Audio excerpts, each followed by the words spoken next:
बिस्मिल्लाहिर्रहमानिर्रहीम। ډېرو ګرانو کتونکو لکه څنګه چې ستاسو په علم کې ده نن د مورنو ژبو نړیواله ورځ ده. د کاټلنګ پښتو ادبي جرګې او لیبر ایجوکیشن ارګنایزیشن په ګډه باندې د یو اګاهي واک اهتمام کړو او دغه حواله باندې زموږ سره ډېر ملګرو په دې واک کې شرکت وکړو. یقینا ژبه د یو قوم د ژوند ضمانت دی. د چا ژبې چې ژوندی وي هغه قوم ژوندی وي او د چا ژبې چې مړې شي نو هغه قوم هم ورسره ختمیږي. ژبه د یو قوم بقا ده. نو موږ سره ملګري ولاړ دي، شاعران ملګري دي، ادیبان ملګري دي. د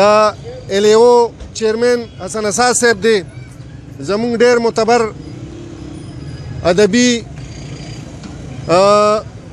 ستون چې کوم دی حکیم محمد رفیق قاضي صاحب دی، سیاسي غړي هم شته دی. نو د دې شعر نه به تاسو سره دا خپل پروګرام شریک کړم چې ماله دې د مینې ژبه راکړله، ماله دې د مینې ژبه راکړله ای زما د مور ژبې پښتو ژبې. چېرته مزه موږ سره کتونکو موږ سره د لیبر ایجوکیشن ارګنایزیشن چیرمن حسن اساس موجود دی، شاعر ملګریم دی، زموږ د کاټلنګ ادبي جرګې ممبر هم دی، د کاټلنګ پریس کلب ممبر هم دی. نو هغه سره دوه څلور خبرې کوو د دې مورنو ژبې د نړیوالې ورځې په اړه باندې. جی حسن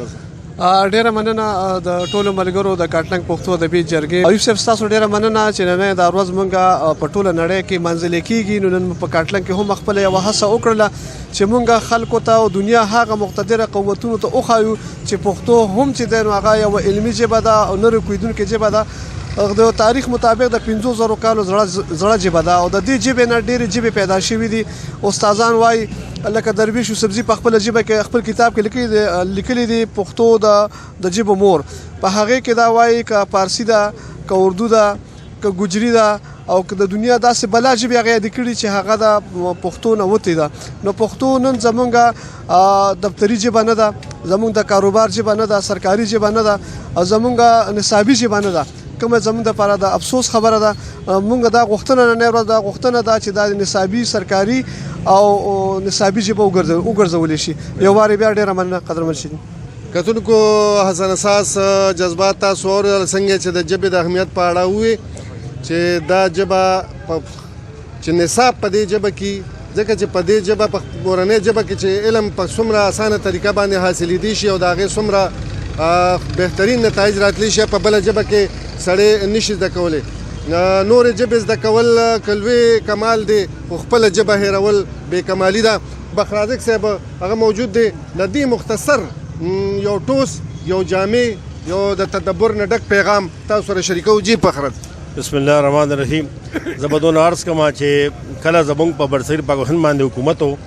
نو د مسلمانانو سره ژبه سرکاري ژبه چونکې فارسي وه، عوامي ژبه هم فارسي وه. نو زمونږ څونه ذخیره د علم د ترقي هغه فارسۍ کې پاتې شوه. خو چې موږ د فارسۍ ژبې نه کټ شو نو زموږ نه هغه د علم د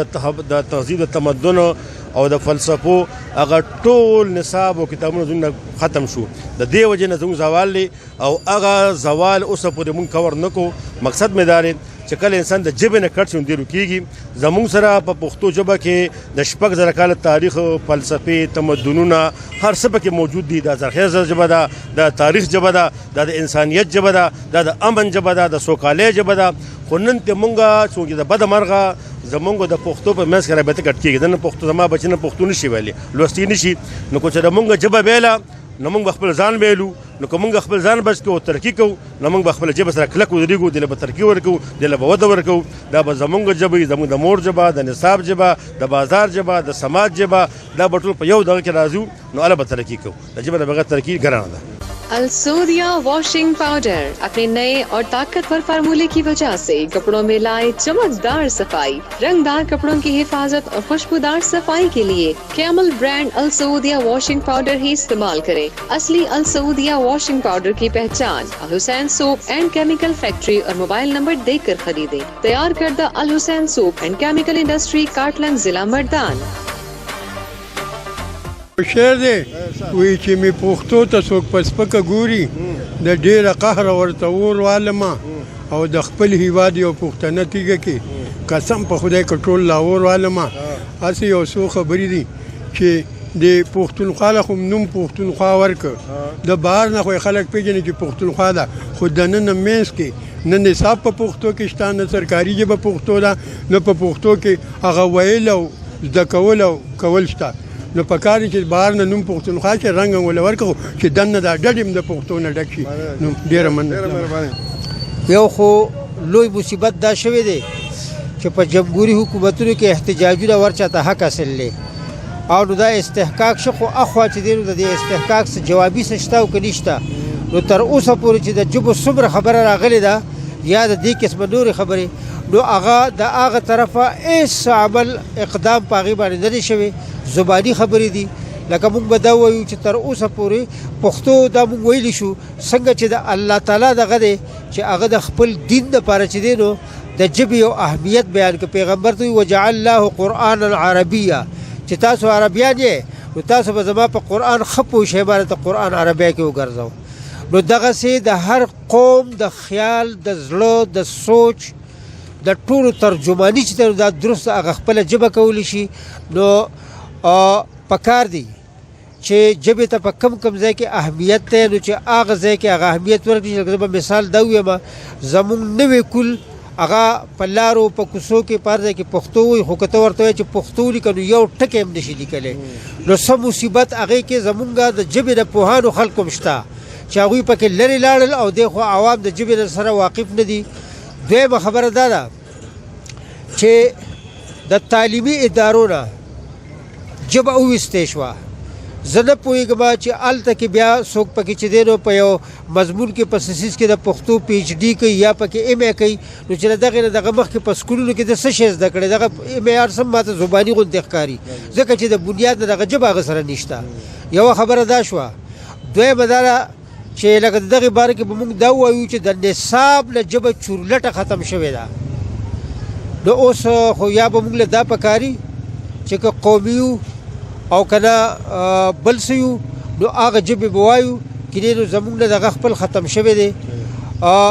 نو دا زمونږ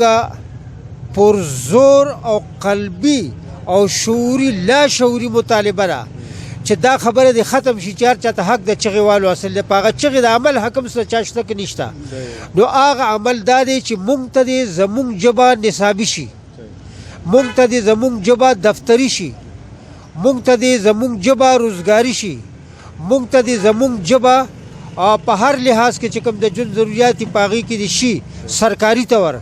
ښه دې کې د عوامو له طرفه نو د عوامو کمزوري نشته اصل وجه دا چې د پورته نه دغه ظلم دی نو دلته کې بیا مظلوم خلک خپل روزګارونه لکه اوس مثلا یو سړی د دکان بورډ لیکي نو هغه په پښتو کې نشي لیکلی که لیکي نو خلک یې پېژني نه لوستی نشي نو که کله د حکومت د طرفه دا ژبه هغه خپل اهمیت زیاته او ضرورت زیاته ورسي نو بیا بې شک او بې شبې چې دکاندار به خپل بورډ په پښتو ولیکي د غم او د ښادۍ خطونه به په پښتو لیکلی کېږي دغسې چې دی نو نور د روزګار چې کمې لارې دي هغه به ټولې په پښتو باندې کېږي نو بیا به ټیک وي او کله اوس مصیبت دا دی چې د پښتو ژبه څنګه د کردار نوم دی نو دغسې د سیاست خامخا دا ښکار شوی دی د هغوی د غشو ښکار دی د هغوی ټارګټ دی چې کنې دا ژبه د سیاستونو سره تړلې ده نو دا ختمول غواړي دې ته هر څه کول غواړي مونږ د دنیا قومونه یو فرانس سره یو ځای بل دی داسې قومونه چې هغه د هغوی د ژبې دي خو په برید باندې په سرحد باندې هغوی بل طرف ته دي خو ژبه یې هماغه یوه ده نو دغسې که لر دی او که بر دی او که بل ځای دی او که چې کم ځای کې پښتو ده نو هغه یو پښتو ده دې سیاست سره تعلق نشته دا یوه پښتو ده او دا یو اسلام دی پښتو او اسلام دا په یو شعر باندې به زه ختمه کړم چې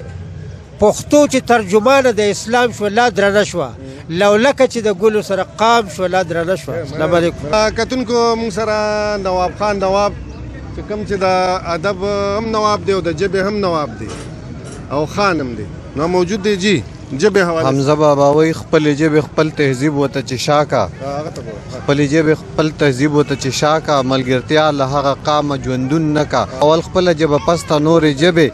بے بنیاد امارت خو سمون نکا وای اغیار چې د دوزخ جبه د زب جنت ته د پښتو سره زم زبه د پښتو باره کې صرف دا وې ما چې پښتو یو داسې جبه ده چې دا یو طرف ته جبه ده او بل طرف ته چې مونږ وایو ته پښتو کې پلانې پښتون دی او پښتو چې دنو دا څه ته ویلی شي دا اسلام ته ویلی شي اسلام پښتو ده او پښتو اسلام دی او زمونږ کم کردار کم اخلاق کم طور طریقې دود دستور د غټول چې دینو دغه پښتو ده او مونږ د دې پښتو چې دینو ترجمانی کوو مورانو جبه په نړیواله ورځ باندې هر خبرې کوونکی انسان ته مبارکي وایم او ژوند د تیرولو جبه زده کړه او کرکې سره کرکه کوم مینې سره مینه په مورانو ژبو د نړیوالو ورځې په لړ کې دغه واک پای ته ورسېده هغه ټول ایالات مخې ته راله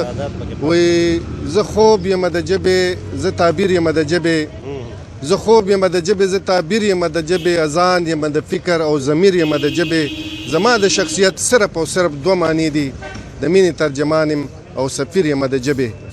د پښتو ژبه سرکاري دفتري روزګاري دغه مطالبې دي دغه قرارداد دی چې دا د نصاب ژبه شي دا د سکول ژبه شي دا د ټلویزیون ژبه شي دا د اخبار ژبه شي نو دې ته هغه مقام ورکول دي کم چې د دې حق ته د مور د ژبې او د دې لپاره زموږ आवाज زموږ چغه د شاعر چغه د سماجی کارکون چغه د سیاسي ورکر چغه هم دغه چغه ده پښتو ژبه زمونږ د ایمان حصہ ده د لوی الله په امان